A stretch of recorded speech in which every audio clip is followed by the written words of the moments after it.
दोस्तों आज के वीडियो में हम दिल यानी कि हार्ट के बारे में जानेंगे।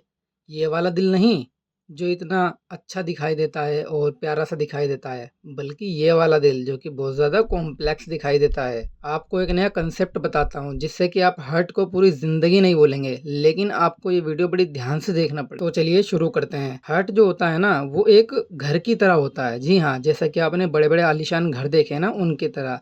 जैसे कि उनके बाहर दीवारें पाई जाती हैं और फिर घर के अंदर दीवारें पाई जाती हैं जो घर को प्रोटेक्शन करती हैं, सपोर्ट करती हैं। ठीक है? तो जैसे घर में दीवारें पाई जाती हैं वैसे ही हार्ट में भी दीवारें पाई जाती हैं जो हार्ट को सपोर्ट करती हैं, प्रोटेक्ट करती हैं। अब ये हमने घर के बाहर की बात कर ली, यानी कि घर के बाहर जो चीज़ें पाई जाती हैं जैसे कि दीवार पाई जाती है उसकी बात कर ली। अब चलिए घर के अंदर चलते हैं और देखते हैं घर के अंदर क्या होता है। आप जानते हैं कि घर के अंदर कमरे पाए जाते हैं, जैसे कि किचन होता है, बेडरूम होता है, वॉशरूम होता है, एटसेट्रा। जैसे कि घर के अंदर कमरे पाए जाते हैं ना, वैसे ही हार्ट के अंदर भी कमरे पाए जाते हैं जिन्हें हम चेम्बर्स कहते हैं। और इन कमरों में आने जाने के लिए दरवाजे भी तो पाए जाते हैं ना।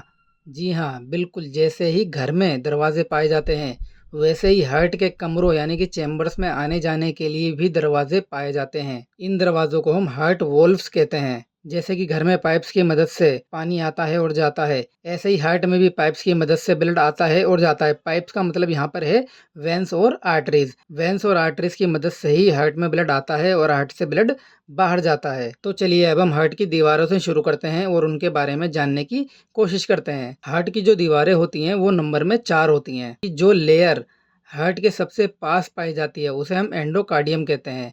और जो दूसरे नंबर पे हार्ट की लेयर आती है उसे हम मायोकार्डियम कहते हैं, जो कि बहुत ज़्यादा थिक यानी कि मोटी होती है। और जो तीसरे नंबर की लेयर होती है उसे हम एपिकार्डियम कहते हैं। और इन तीनों लेयर्स को मिलाकर बनती है हार्ट वॉल, यानी कि एंडोकार्डियम, मायोकार्डियम और एपिकार्डियम। इन तीनों को मिलाकर बनती है हार्ट वॉल यानी दिल की दीवार, जो कि हार्ट को प्रोटेक्शन और सपोर्ट का काम करती है। और जो लास्ट में यानी कि सबसे बाहर जो दीवार पाई जाती है उसे हम कहते हैं पेरिकार्डियम। तो चलिए अब हम घर के अंदर घुसते हैं और उनके कमरों के बारे में जानने की कोशिश करते हैं। जब हम हार्ट के अंदर आते हैं तो ये पाते हैं कि हार्ट एक ऐसा घर है जिसमें 4 कमरे पाए जाते हैं जिन्हें हम चैम्बर्स कहते हैं। और इन कमरों का सीक्वेंस आपको पता होना चाहिए।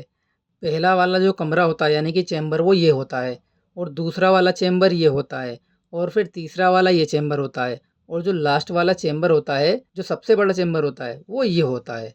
ये सीक्वेंस आपको याद रखना है, ठीक है?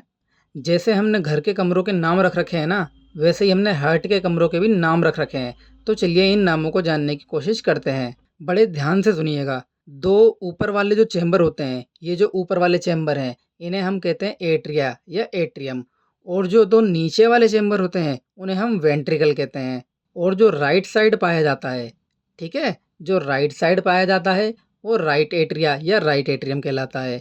जो राइट साइड पाया जाता है वो राइट वेंट्रिकल कहलाता है।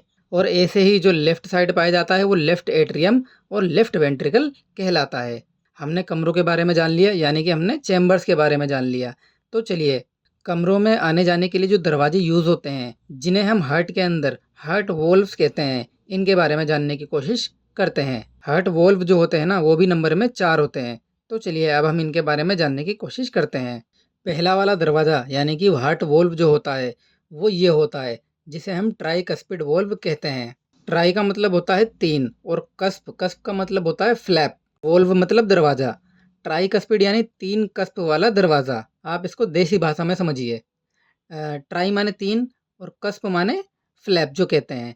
यहाँ पे कस्प का मतलब जो होता है ना, जैसे कि घर में हमारे कब्जे पाए जाते हैं ना, जैसे आपने कब्जे देखे होंगे घर के दरवाज़ों में पाए जाते हैं। जैसे कि 3 कब्जे होते हैं किसी दरवाजे में, किसी में 2 होते हैं। जब हम उन्हें खोलते हैं तो वो आपको दिखाई देते होंगे यहाँ साइड में। कस्प माने होते हैं कब्जे। ट्राई मतलब 3 और कस्प माने कब्जे। जैसे कि आपने अक्सर दरवाज़ों में देखे होंगे, ये साइड में कब्जे लगे हुए होते हैं जो दरवाजे को दीवार से जोड़ रहे होते हैं। ट्राई कस्पिड वोल्व का मतलब है 3 कब्जे वाला दरवाज़ा। और ये राइट एट्रियम और राइट वेंट्रिकल के बीच में पाया जाता है। तो इसलिए इसे एट्रियो यानी एट्रिया से रिलेटेड और वेंट्रिकल मतलब वेंट्रिकल से रिलेटेड, यानी एट्रिया और वेंट्रिकल के बीच में पाया जाता है, दोनों के बीच में, इसलिए इसे atrio ventricular valve, atrio ventricular दरवाज़ा भी कहते हैं। अब हम दूसरे वाल्व की तरफ बढ़ते हैं। ये जो दूसरा वाल्व है इसे हम बाइकस्पिड वाल्व कहते हैं। यहाँ पे हम सीक्वेंस की बात नहीं कर रहे हैं, ठीक है? ध्यान से सुनिएगा। यहाँ पे हम सीक्वेंस की बात नहीं कर रहे हैं कि पहले नंबर पे ये, दूसरे नंबर पे ये, ऐसा नहीं है। यहाँ पे हम ऐसे बताने की कोशिश करते हैं कि आपको हर्ट वोल्व्स आसानी से याद हो जाएँ, और सीक्वेंस की बात है वो आपको आगे पता चल जाएगा, ठीक है? तो ये आसानी से याद हो जाए इसलिए बताने की कोशिश करते हैं। तो बाइकस्पिड वोल्व यानी कि हम दूसरा दरवाज़ा आपको बता रहे हैं बाइकस्पिड वोल्व। बाई मतलब क्या हो जाएगा? 2, और कस्प माने कब्जे। बाइकस्पिड का मतलब क्या हो गया? 2 कब्जे वाला दरवाज़ा, ठीक है? और इस वाल्व को हम, जो बाइकस्पिड वाल्व है, इसे हम मिट्रल वाल्व भी बोलते हैं। और ये जो बाइकस्पिड वाल्व है जिसे हम मिट्रल वाल्व कहते हैं, ये भी एट्रिया और वेंट्रिकल के बीच में ही तो पाया जाता है, इसलिए इसे हम एट्रियो वेंट्रिकुलर वाल्व भी कहते हैं। तो यानी 2 एट्रियो वेंट्रिकुलर वाल्व होते हैं हमारे हार्ट के अंदर, एक राइट साइड होता है और एक लेफ्ट साइड होता है। तो चलिए अब हम तीसरे वाल्व की तरफ चलते हैं। जो तीसरा वाला वाल्व होता है इसे हम पल्मोनरी सेमील्यूनर वाल्व कहते हैं। अब पल्मोनरी का मतलब समझिए आप। पल्मोनरी जब भी कहीं भी वर्ड आ जाए तो इसका मतलब होता है लंग्स, यानी फेफड़ों से रिलेटेड है। तो पल्मोनरी, पल्मोनरी इसलिए कह रहे हैं कि ये जो आर्टरी है, ये आर्टरी लंग्स में ब्लड को लेकर जाती है, इसलिए हम इसे पल्मोनरी कह रहे हैं। और जो सेमी लूनर, सेमी का मतलब होता है आधा, लूनर मतलब होता है चांद, ठीक है? सेमी लूनर मतलब आधे चांद, आधे चांद की शेप की जैसा। और वाल्व मतलब दरवाजा, ये वो वाल्व है, वो दरवाजा है जो आधे चांद की तरह शेप में होता है। और पल्मोनरी यानी जो आर्टरी लंग्स में ब्लड को ले जाती है उसमें पाया जाता है, ठीक है? तो पल्मोनरी सेमील्यूनर वाल्व का मतलब क्या हुआ? पल्मोनरी सेमील्यूनर वाल्व का मतलब ये है कि वो दरवाज़ा जो लंग्स में ब्लड ले जाने वाली आर्टरी में, लंग्स में ब्लड ले जाने वाले पाइप में पाया जाता है, और इसकी जो शेप होती है वो आधे चांद यानी सेमी लूनर की तरह होती है। तो चलिए अब हम चौथे वाल्व की तरफ आते हैं। ज़्यादा कॉम्प्लेक्स तो नहीं हो रहा ना? बता देना मुझे कमेंट्स में। तो चलिए अब हम चौथे वाल्व की बात करते हैं। जो चौथा वाल्व है हमारा लास्ट वाल्व, उसे हम एओर्टिक वोल्व कहते हैं। अब एओर्टिक वोल्व क्यों कहते हैं? क्योंकि ये एओर्टा में पाया जाता है। अब एओर्टा क्या है? एओर्टा लार्जेस्ट आर्टरी, एओर्टा जो है वो largest artery in the body है, ठीक है? जो हमारी बॉडी के अंदर सबसे बड़ी, सबसे मोटी आर्टरी पाई जाती है, यानी हार्ट से पूरे शरीर को जो ब्लड सप्लाई करती है वो एओर्टा ही होती है। तो हमने अभी तक क्या पढ़ा? हमने घर की दीवारों के बारे में बात कर ली, हमने घर के कमरों के बारे में बात कर ली, और हमने घर के दरवाज़ों के बारे में भी बात कर ली। तो चलिए अब हम घर के अंदर और घर के बाहर जो पानी लाते ले जाते हैं उन पाइप्स के बारे में बात करते हैं। अगर हम हार्ट की भाषा में बात करें तो ये वो पाइप्स यानी कि ये वो वेन्स और आर्टरीज़ हैं जो हार्ट में ब्लड को लाते हैं और हार्ट से ब्लड को बाहर ले जाते हैं, ठीक है? तो चलिए शुरू करते हैं। हार्ट के अंदर ब्लड लाने वाली 2 मेन वेन होती हैं, ठीक है? जिन्हें हम सुपीरियर वेना कावा और इन्फीरियर वेना कावा कहते हैं। सुपीरियर आपको नाम से ही पता चल रहा होगा। सुपीरियर मतलब ऊपर वाले हिस्से से ब्लड लाने वाली। ऊपर वाला हिस्सा मतलब ब्रेन, नेक, और जो ये अपर लिम्ब होते हैं आपके हाथ वगैरह, इनसे जो ब्लड लेकर आती है उसे हम सुपीरियर वेना कावा कहते हैं। और जो नीचे वाले हिस्से से ब्लड लेकर आती है, जैसे कि आपके टांगों के हिस्से से, आपके एब्डोमेन वाले हिस्से से, जो नीचे वाले हिस्से से ब्लड लेकर आती है उसे हम इन्फीरियर वेना कावा, इन्फीरियर मतलब नीचे वाला, ठीक है? सुपीरियर जो ऊपर रहता है, इन्फीरियर जो नीचे रहता है, ठीक है? आपको ये जानना बहुत ज़रूरी है कि ये कौन सा वाला ब्लड लेकर आ रही हैं। जी हाँ, हमारे शरीर में ना 2 प्रकार का ब्लड पाया जाता है। एक डीऑक्सीजनेटेड ब्लड होता है, यानी कि जिसमें ऑक्सीजन की मात्रा बहुत कम पाई जाती है। और जो दूसरा वाला ब्लड होता है उसमें ऑक्सीजन की मात्रा बहुत ज़्यादा पाई जाती है, जिसे हम ऑक्सीजनेटेड ब्लड कहते हैं। तो आपको एक चीज़ ध्यान रखनी है कि जो वेन्स होती हैं वो डीऑक्सीजनेटेड ब्लड को कैरी करती हैं, यानी डीऑक्सीजनेटेड ब्लड को पूरे शरीर से हमारे हार्ट में लेकर आती हैं। और जो ऑक्सीजनेटेड ब्लड होता है वो आर्टरीज के ज़रिए पूरे शरीर में पहुंचाया जाता है।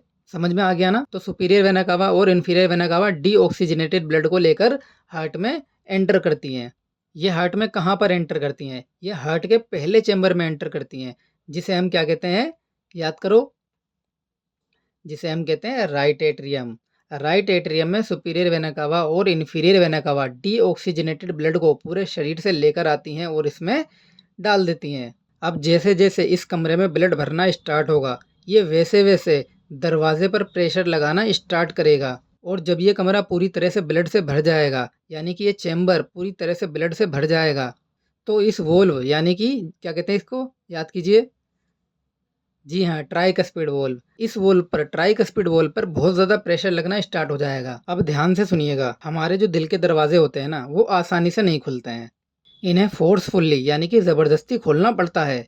धीरे-धीरे कमरा पूरी तरह से ब्लड से भर जाता है, यानी कि ये चैम्बर पूरी तरह से ब्लड से भर जाता है। लेकिन इतना प्रेशर काफ़ी नहीं होता है कि दरवाज़ा खुल जाए, इसलिए एक कॉन्ट्रैक्शन होता है। जब ये कमरा पूरी तरह से ब्लड से भरा होता है और ऊपर से हम इस पर एट्रियल कॉन्ट्रैक्शन लगा देते हैं, यानी कि बहुत ज़्यादा इस पर कमरे पर प्रेशर लगाते हैं, ब्लड पर प्रेशर लगाते हैं, उसे दबाते हैं। तो इस बहुत ज़्यादा प्रेशर के साथ दरवाजे को ज़बरदस्ती खोल दिया जाता है और जैसे ही ये ट्राइकस्पिड वोल्व ओपन होता है, सारा ब्लड राइट एट्रियम से राइट वेंट्रिकल में ट्रांसफ़र हो जाता है। अब जैसे ही इस वाले कमरे में ब्लड भर जाता है, यानी कि ये वाला कमरा पूरी तरह से ब्लड से भर जाता है, तो एक कॉन्ट्रैक्शन यहाँ पर भी होता है, क्योंकि हमें ज़बरदस्ती दरवाजे को खोलना है, तो इसलिए यहाँ पर भी एक कॉन्ट्रैक्शन होता है और इस कॉन्ट्रैक्शन को हम वेंट्रिकुलर कॉन्ट्रैक्शन कहते हैं, क्योंकि ये वेंट्रिकल है। कौन सा वेंट्रिकल है? राइट वेंट्रिकल है, तो वेंट्रिकल पर प्रेशर लगेगा तो वेंट्रिकुलर कॉन्ट्रैक्शन कहलाएगा। अब जैसे ही वेंट्रिकल पर प्रेशर लगेगा, यानी कि वेंट्रिकुलर कॉन्ट्रैक्शन होगा, यानी दूसरा वाला कमरा दूसरे वाले दरवाजे पर प्रेशर लगाएगा। पहला वाला कमरा कौन सा था? Right atrium. और पहला दरवाजा कौन सा था? Tricuspid valve. ठीक है, तो पहले कमरे ने पहले दरवाजे पर प्रेशर लगाया। ऐसे ही जो दूसरा कमरा है, यानी कि राइट वेंट्रिकल, वो दूसरे दरवाजे यानी कि पल्मोनरी सेमिलुनर वाल्व पर प्रेशर लगाएगा और फोर्सफुली इस दरवाजे को खोल देगा। और जैसे ही ये दरवाज़ा खुलेगा, तो राइट वेंट्रिकल का सारा ब्लड पल्मोनरी आर्टरी के ज़रिए लंग्स में चला जाएगा। अब लंग्स में क्यों जा रहा है? अरे भाई, बताया था ना कि ये डीऑक्सीजनेटेड ब्लड है, यानी कि बिना ऑक्सीजन वाला ब्लड है। इसमें ऑक्सीजन मिलाने के लिए हम क्या करते हैं? इसको लंग्स में भेज देते हैं। अब लंग्स में इसमें ऑक्सीजन मिलेगा। जैसे ही लंग्स में ऑक्सीजन मिल जाएगा ब्लड के अंदर, वैसे ही ये वापस से हार्ट में आ जाएगा। अब हार्ट के कौन से चेंबर में ये ऑक्सीजनेटेड ब्लड आएगा? अब ऑक्सीजन मिल गया तो ये कौन सा ब्लड हो गया? ऑक्सीजन वाला ब्लड, जिसे हम ऑक्सीजनेटेड ब्लड कहते हैं। ये ऑक्सीजनेटेड ब्लड हमारे तीसरे कमरे यानी कि लेफ्ट एट्रियम में आएगा। और इस ऑक्सीजनेटेड ब्लड को कौन लाता है? इस ऑक्सीजनेटेड ब्लड को लंग्स से पल्मोनरी वेन लेकर आती हैं। यहाँ पर एक एक्सेप्शन है, जो आर्टरी होती है ना, वो हमेशा ऑक्सीजनेटेड ब्लड को कैरी करती हैं और वेंस डीऑक्सीजनेटेड ब्लड को कैरी करती हैं। लेकिन हार्ट के अंदर इसका अपोजिट है, जिसे हम एक्सेप्शन कहते हैं। हार्ट में जो पल्मोनरी आर्टरी होती हैं, वो डीऑक्सीजनेटेड ब्लड यानी कम ऑक्सीजन वाला ब्लड लेकर जाती हैं लंग्स में, और जो ऑक्सीजनेटेड ब्लड होता है वो वेंस के द्वारा लेफ्ट एट्रियम में लाया जाता है। ठीक है, अब धीरे धीरे लेफ्ट एट्रियम में ब्लड भर गया, तो जैसे ही सारा ब्लड लेफ्ट एट्रियम में कलेक्ट हो जाएगा, यानी लेफ्ट एट्रियम पूरी तरह से भर जाएगा, तो फिर से एक कॉन्ट्रैक्शन होगा, जिसे हम एट्रियल कॉन्ट्रैक्शन कहते हैं। क्योंकि ये दरवाज़ा जो है वो आसानी से नहीं खुलता है, इसे हमें फोर्सफुली यानी ज़बरदस्ती खोलना पड़ता है, इसलिए एट्रियल कॉन्ट्रैक्शन होगा और दरवाजे को फोर्सफुली खोला जाएगा। यहाँ पर ये तीसरा चेंबर यानी तीसरा कमरा तीसरे दरवाजे, जिसे हम बाइकस्पिड वोल्व कहते हैं, इस पर प्रेशर लगाकर इसको खोल देगा और सारा ब्लड लेफ्ट एट्रियम से लेफ्ट वेंट्रिकल में ट्रांसफ़र हो जाएगा। अब हमारे लास्ट चेंबर यानी कि चौथे कमरे में ब्लड आ चुका है। अब जब सारा ब्लड इस चेंबर में कलेक्ट हो जाएगा, यानी कि लास्ट वाले कमरे में कलेक्ट हो जाएगा, तो अब एक वेंट्रिकल कॉन्ट्रैक्शन होगा और इस कॉन्ट्रैक्शन के ज़रिए हम एओर्टिक वाल्व यानी लास्ट दरवाजे को खोलेंगे। और जैसे ही ये दरवाज़ा खुलेगा, सारा का सारा ब्लड एओर्टा में चला जाएगा और फिर एओर्टा के ज़रिए सारी बॉडी, फुल बॉडी में ब्लड को ट्रांसफ़र कर दिया जाएगा, जैसा कि आप देख सकते हैं।